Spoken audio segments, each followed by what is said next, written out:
La stratégie, ben, c'est la plus grande ouverture et le rassemblement. Si un certain nombre de personnes qui ne sont pas du Front National, vous parliez de Gilbert Collard tout à l'heure, eh bien, qui est venu d'ailleurs plusieurs fois dans l'Oise, notre ami Gilbert, eh bien, si des gens se reconnaissent sur un certain nombre de valeurs, sur un certain nombre de propositions pour les communales, pour les élections municipales, eh bien, nous avons la volonté de les intégrer sur nos listes, bien entendu. Alors, on quitte le débat électoral.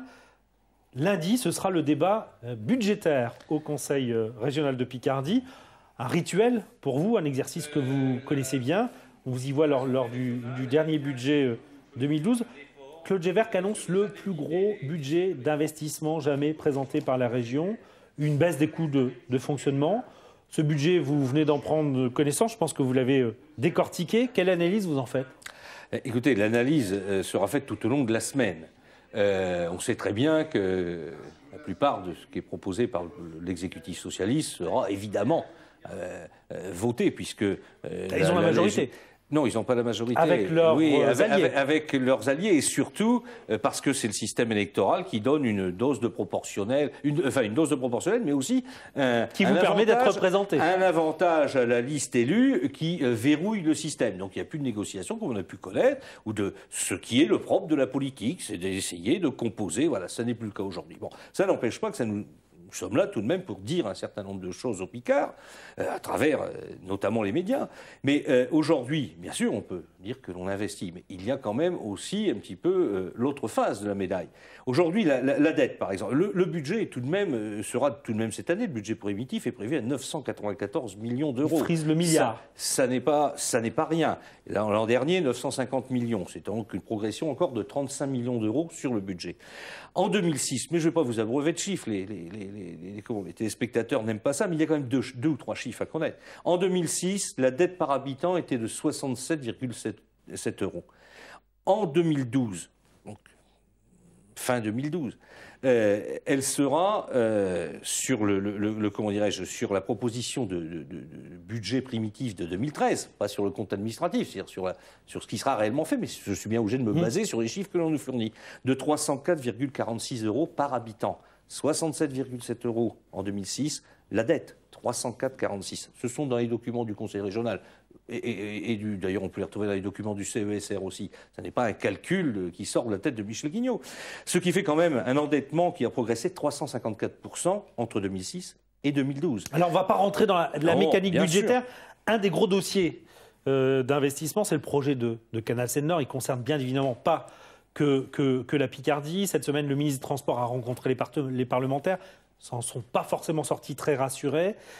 Vous avez toujours pris une position assez ambiguë, on va dire, sur le sujet. Non, pas électoraliste surtout. Ambiguïté soulignée, vous allez l'entendre, par l'UMP. Christophe Coulon, président. Ils ne sont pas les mieux placés pour parler d'ambiguïté. Envie Picardie à la région. Il vous pose une question. Je vous propose de l'écouter. Et on va lui répondre. Bonjour Michel Guignot. Il y a un dossier très important pour notre région, et vous le savez, qui est celui du canal Seine-Nord-Europe. C'est le plus grand dossier d'infrastructure et d'aménagement du territoire pour la Picardie. Régulièrement, en vous associant avec le groupe Europe Écologie Les Verts, sous l'œil de la complicité passive de la majorité de gauche, vous vous faites le chantre des anti-canals. Mais il y a une chose que j'aimerais que vous m'expliquiez. Puisque le 22 septembre dernier, le groupe Front National du Conseil régional Nord-Pas-de-Calais, qui travaille lui aussi sur ce dossier, le groupe Front National a présenté un amendement, un vœu, en faveur de ce projet du canal Seine-Nord-Europe. Vous savez pertinemment que Marine Le Pen siège au sein de ce groupe Front National du Nord-Pas-de-Calais. Alors j'aimerais savoir, vous qui dites régulièrement que ce dossier est une grande arnaque politique, où est l'arnaque politique entre un Front National du Nord-Pas-de-Calais qui est pour le canal et un Front National de Picardie qui n'en veut pas? Merci. Je dirais à M. Coulon deux choses. Un, il ferait mieux de balayer devant sa porte plutôt que devant celle des autres. La seconde chose, c'est que je peux aujourd'hui, je lui ai déjà dit publiquement dans l'enceinte, que je le traiterai publiquement de menteur, ce que je fais maintenant, s'il continuait à affirmer ce qu'il vient d'affirmer, que j'avais une position contre le canal Seine-Nord. Je ne supporte plus les propos des représentants de l'UMP qui travestissent la vérité. Vous êtes pour, donc, sans réserve? Monsieur Cany, j'ai tout de même, tout n'est pas blanc, tout n'est pas noir dans la vie. Aujourd'hui, Comme d'ailleurs, et je suis le seul représentant politique à oser le dire depuis le début, je continue à dire que l'on ment aux Picards. Et c'est ce qui me révolte. Et quand j'entends quelqu'un de l'UMP, on parlera peut-être de la télé régionale, ou d'ailleurs, là aussi la position est largement plus ambiguë. Moi, ma position n'est pas ambiguë. Je dis que ce canal Seine-Nord, on ne nous a pas prouvé qu'il était utile à l'économie picarde.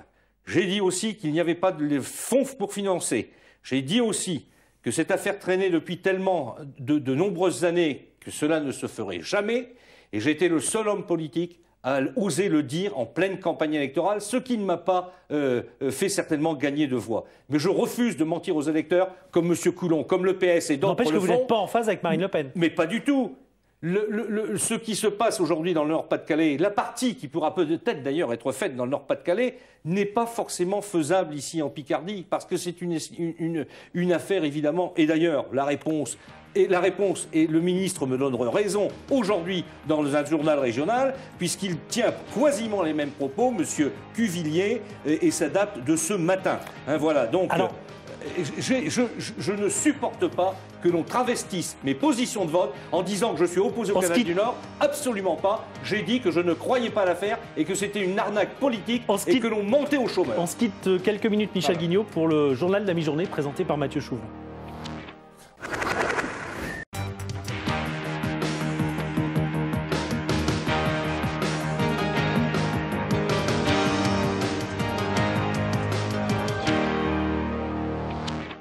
Bonjour à vous qui nous rejoignez. Retour sur le plateau de La Voix est libre avec Michel Guignot, leader du Front National en Picardie. Je vous propose, Michel Guignot, dans cette deuxième partie, de commenter quelques images de l'actualité de la semaine.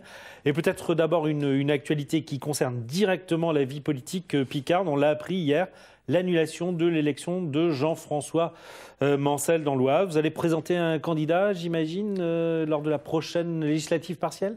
Écoutez, vous allez avoir la primeur. J'ai eu au téléphone tout à l'heure Marine Le Pen. Je ne doutais pas qu'on présente un candidat pour qu'elle m'autorise à vous révéler le nom du candidat tout à l'heure, puisque moi je respecte les dispositions de la maison et je ne l'aurais pas fait si elle ne m'y avait pas autorisé. Donc il s'agira bien sûr de Florence Italiani, une candidate qui avait bien brillé, puisqu'elle, je crois, elle avait fait un meilleur score même que moi d'un point, étant allée au deuxième tour. Et je crois que là aussi elle avait fait, si je puis dire, trembler M. Mancel lors des cantonales. Elle a renouvelé l'opération lors des législatives. Nous allons donc partir dès ce soir, quasiment en campagne, mettre la machine en marche. C'est déjà, on s'en occupe déjà depuis que nous avons appris cette nouvelle. Et je porterai une attention toute particulière à cette élection partielle. Et si la candidate en est d'accord, je dirigerai moi-même la campagne partielle.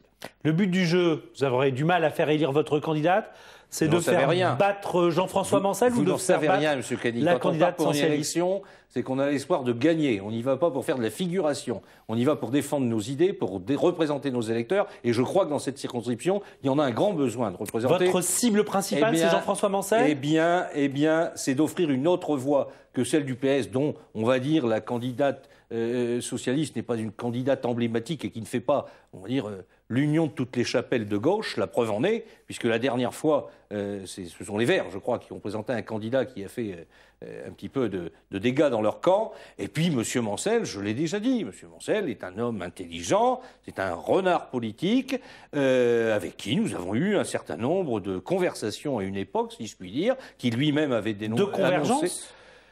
De sa part, mais moi les convergences, quand on converge, c'est pour aller l'un vers l'autre, ce n'est pas pour après diverger, puisque selon les époques électorales et selon le danger que M. Mancel ressentait, il était prêt à accepter dans une large majorité le Front National à droite, une majorité de droite ou un grand mouvement de droite, et puis dès l'instant qu'il n'avait plus besoin de cet apport du Front National, eh bien un certain nombre de propositions de loi ont d'ailleurs ont émané de lui à l'Assemblée nationale, visant à éradiquer, si je puis dire, le Front National. Bon, maintenant nous allons voir ce qu'il va proposer. Il a fait d'ailleurs un certain nombre de propositions lors du deuxième tour. Propositions qui sont exactement celles du Front National. Écoutez, que M. Jean-François Mancel réfléchisse et voilà quoi. Il pourrait être le suppléant de Mme Italiani. Autre image de la semaine, Florence Cassé, libérée. Vous partagez la vague d'émotions qui a entouré l'événement ? Non, absolument pas. Bien sûr que non. Là encore, je vais certainement aller à contre-courant.